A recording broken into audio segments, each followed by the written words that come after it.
So now we will define the Nyquist stability criteria.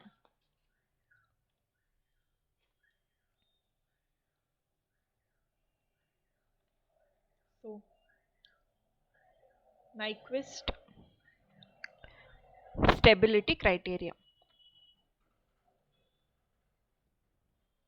So we have seen the principle of argument and yeah, we've seen the mapping theorem, we've seen the principle of argument.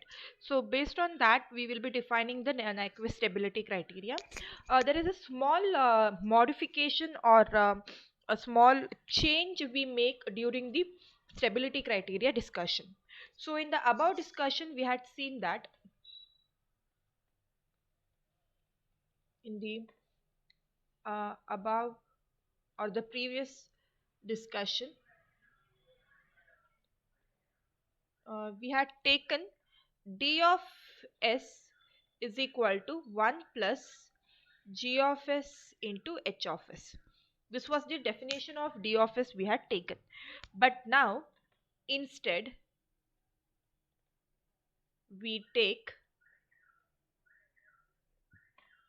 d of s is equal to g of s into h of s only. We will not consider 1 plus, that is we will not consider the characteristic equation. We will only consider the open loop transfer function. G of s into h of s is the open loop transfer function.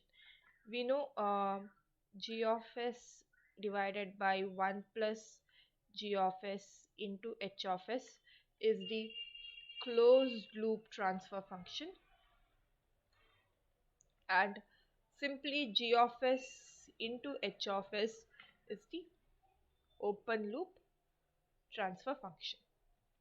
So now for mapping we take the polynomial d of s as g of s into h of s. Now the only when we take it, when we had taken d of s is equal to 1 plus g of s into h of s, we had used encirclement. In this case we had taken the encirclement around the origin, whereas when we take d of s into g of s into d of s equal to g of s into h of s, here the encirclement is around minus 1 plus j0. So this is the encirclement we will be taking. Initially for previous cases we had seen the encirclement was around origin, that is 0 plus j0, but here when we take d of s is equal to g of s into h of s, the encirclement we will consider is minus 1 plus j0 and rest all part will remain the same. So with this we will state the Nyquist stability criteria.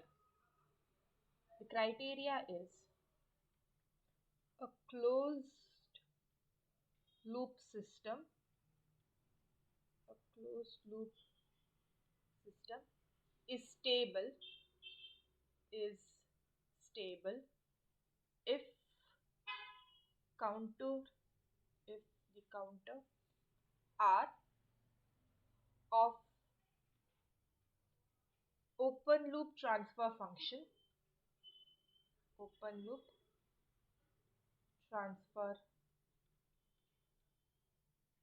function corresponding to Nyquist counter, corresponding to Nyquist counter in the S plane, in the S plane. The counter R, this is in the D of S plane, that is counter R of open loop transfer function. So this is in the D of S plane. So the Nyquist counter is in the S plane.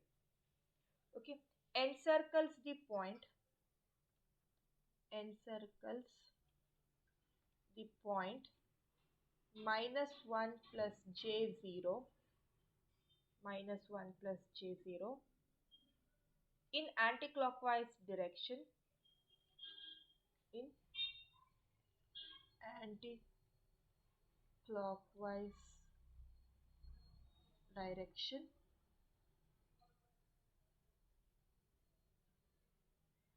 and number of and number of anti-clockwise and the number of anti-clockwise encirclement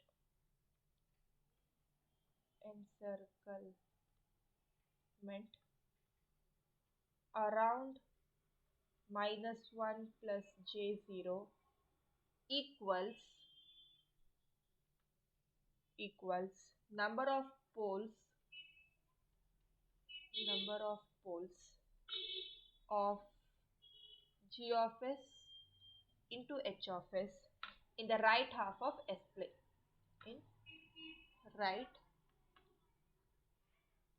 half of s plane. So this is the Nyquist stability criteria. So what it tells is that we take a contour R of open loop. We will be developing the contour R of an open loop transfer function, which is corresponding to the Nyquist counter. We will define the Nyquist counter in the coming section. So here if the counter R has n number of anticlockwise n number of encirclement around the point -1 plus j0 in the anticlockwise direction, then this n will be equal to number of poles of g of s into h of s in right half of s plane. If these two meet, then the system is stable. Like if you have if you have one pole at the right half of s plane, then the total anticlockwise encirclement around -1 plus j0 should be equal to 1. If it is not, then it is a unstable system. So this is your Nyquist stability criteria. So now once we start solving the problem, we will understand this Nyquist stability criteria in a much detailed manner. But before that, we will define the Nyquist counter. We will define Nyquist counter.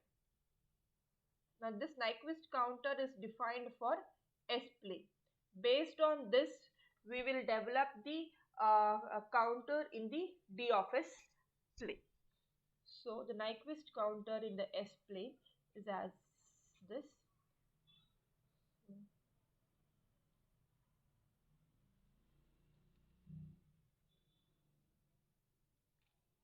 So this will be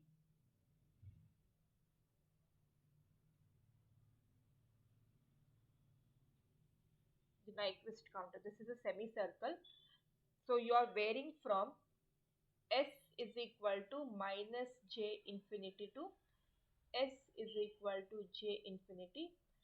So this is 0. So this is S is equal to 0 minus S is equal to 0 plus. So it is moving in. I am taking the direction as clockwise. We can take any direction, either clockwise and anti-clockwise. Here this radius r tends to infinity. This is when there are no poles at the origin. There are no poles at the origin or j omega axis. When that is the condition, then this counter comes into picture. When there is a pole at the origin, if you have any pole which is located at the origin, then there is a small change in the Nyquist counter. So this is how the Nyquist counter will look like. So this is S is equal to j infinity, S is equal to plus j0, S is equal to minus j0, S is equal to minus j infinity. So you are moving in this direction. So you are moving in the clockwise direction. So this radius r tends to infinity, and this radius, this I'll take this as epsilon, this tends to 0. This is the Nyquist counter. So we need to remember this counter. When we solve the problems, this becomes much easier to remember and understand. Next we have when there are certain poles which are located on the j omega axis. Okay, so here poles are located on origin. This is when poles are located both in origin and j omega axis. So if I take two poles which are one complex conjugate pole which is located on the j omega axis, then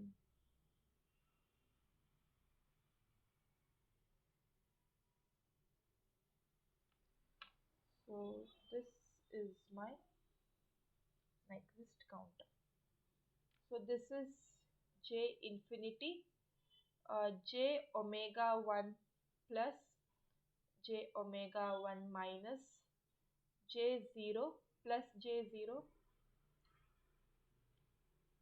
then minus j0 minus j omega 2 plus minus j omega 2 minus, so this is minus j infinity.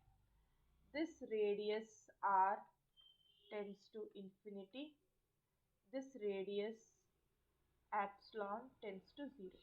Even this radius epsilon tends to 0. So this radius epsilon tends to 0. So this is the count. So in the next video, we will understand the procedure of drawing the Nyquist plot. We will take an example and we will draw the Nyquist plot for it. Thank you.